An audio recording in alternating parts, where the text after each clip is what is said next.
All right, so let's talk about this concept of time. Well, I haven't got enough time, and time management, having enough hours in the day. Mm-hmm. There's a little bit of a flaw to that argument in the. There's more than a little bit of a flaw. Yeah, there's a big hole in the floor. And just to start with, what I don't want to say, right, is when people say I don't want to just bitch down on people that say, "Oh, I haven't got too many hours in the day." Some people are genuinely so busy. Yeah, so busy. That's true. And I respect the people that are busy because you're clearly doing something right in life. But what it actually is a lack of structure in your day. Because actually, we all have the same amount of time in a day. You have got the hours in the day to do stuff. Yeah. But you haven't got any form of structure or plan or any kind of activity plan to make use of those hours. That's basically it. Absolutely. Yeah. In a nutshell. You've said it, everything there. I'm a massive believer in this. So as an example, I PT this lady. She's 3 kids, triplets, all age 2. Like, can you imagine how much stress she's under? No. She runs 3 petrol stations. So that's 3 separate businesses, 3 separate children, they're all 2. She's knackered, but because she plans a day right, she goes, right, I'm starting work at this time, I'm finishing at this time. And she's got a screen time blocker on her phone. And she's just, everything is planned down to the T. She does what I do. I have something called planned freedom. Yeah. So this time today, that's booked in. Yeah. This is my time here right now to work this. Yeah. But then later on, I'll be back at the gym, personal training. Yeah. That's my time to do that. Yeah. I plan sort of blocks in my day where I've got an hour here. I'm going to devote that hour to maybe making some stuff for Instagram, or on a day where I feel, you know what, I'm quite tired. Yeah. I might block myself an early finish and go get the rest I need. Yeah. And that's all. I'm a massive believer in blocked freedom. Yeah, yeah. If that makes sense. Yeah. Well, that's the thing, because I think when you say structure, I think people think that structure is essentially just like filling up your diary and giving you no freedom. But it's actually the opposite effect. Having structure is what gives you freedom. Because when you're actually blocking out the points in your day and you're sort of saying, okay, between this period of time, this is where my focus is. And focus is a different subject, but that's something you should be doing as well. Where is my focus in that point? So between this hour and this hour, this is what I'm doing. Between this hour and this hour, this is what I'm doing. But what you're doing is when you have that structure, then it's so much easier to slot in that kind of free time. That thing that when you want to go play football, or you want to go to the gym, or you want to go out on a date, or you want to go and have dinner, or whatever, you've got them in your slots because they feed into this nice fixed kind of schedule that's rolling.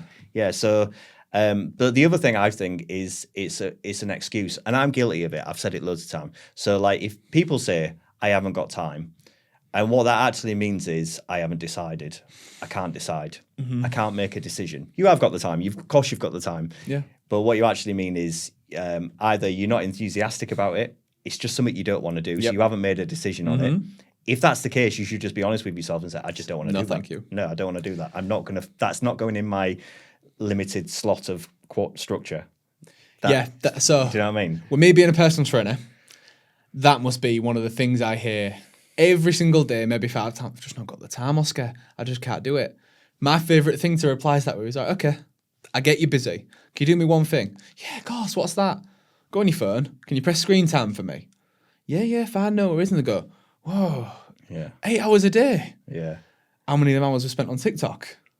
2. I just want to say, guys, if anyone looks at my TikTok screen time, it's a real problem. Yeah, I mean, don't get me wrong. I was fairly recently, I sort of slipped. Everyone slips down the black hole of being sat on the phone doing nothing really. Right. And putting a screen time blocker on my phone has really, really improved this. In fact, I feel like I've got more free time and more energy because I've took back 2 hours of my day. And if I'm knackered, that's an extra 2 hours in bed. Yeah. Or if I've got a lot of work to do, that's 2 hours more work. But the thing is, right, you generally, I mean, with very few exceptions, there'll be some exceptions, but generally, you have got the time. You have got the hours in the day to do whatever it is you do. The thing that's stopping you is, one, your confidence in starting it. 2, you either not enthusiastic about doing it, or you haven't made a decision in doing it. It's not actually a physical time restriction. It's you actually actioning, taking the decision that you want to do that thing. Let's be honest, sometimes we don't want to go to the gym. It's frigging horrible sometimes. Yeah. And that's a decision. That's you. That's not you saying, oh, I can't really go because I've got a thing at 5. You can go. You could go to the gym. You could do that. You could. Physically, you've got the time frame.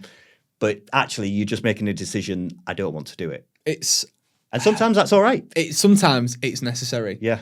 A lot of the times, Plain old laziness. Yeah. Because I can say this, because sometimes I'm just plain old lazy. I can't sit here and pretend I'm perfect. Sometimes I miss going for a walk because, I need to be back at work for 8 p.m. Yeah, it's 3 p.m. Yeah, the walk only takes 2 hours. But because I've got to go back to work at 8 p.m., I think, oh no, I've got to go back to work. It's fine. Yeah. I think a lot of it is laziness. There's a lot of power, I think, in structure, though, because what it does is it gives you accomplishment as well. If you've got, like, I don't know, let's say 5 tasks that you need to do in a day, depending on what it is your life is. When you've kind of got them in a structure and you complete them tasks, it's like an injection of dopamine. Yeah, every time. It's like a tick box. And then when you do have that free slot, so maybe you're doom scrolling on TikTok, or maybe you're out doing whatever it is you do in your leisure time, there isn't that guilt feeling because you've already, that it's slotted nicely into that structure. It's there for a reason. It's purposely. For a reason. Yeah. So you don't need more time. You need less leaks. Yeah, that's it. I mean, imagine it this way, right?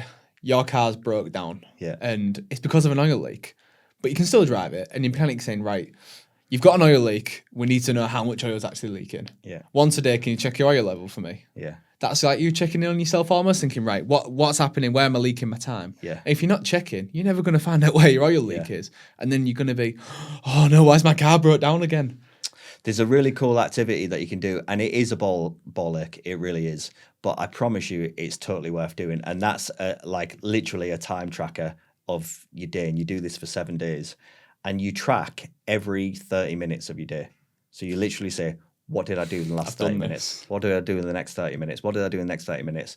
And very quickly, you'll see what I call the holes in the bucket, the leaks, where you're going, if you total that, it'll be like screen time. If you total that all up, you say, all right, so out of that 8 hours I was awake, 5 hours of that, I actually didn't do anything. Sweet nothing. Sweet nothing. And I've done it. I'm not shouting at anyone because we're all guilty of it. I'm just as guilty as the next man.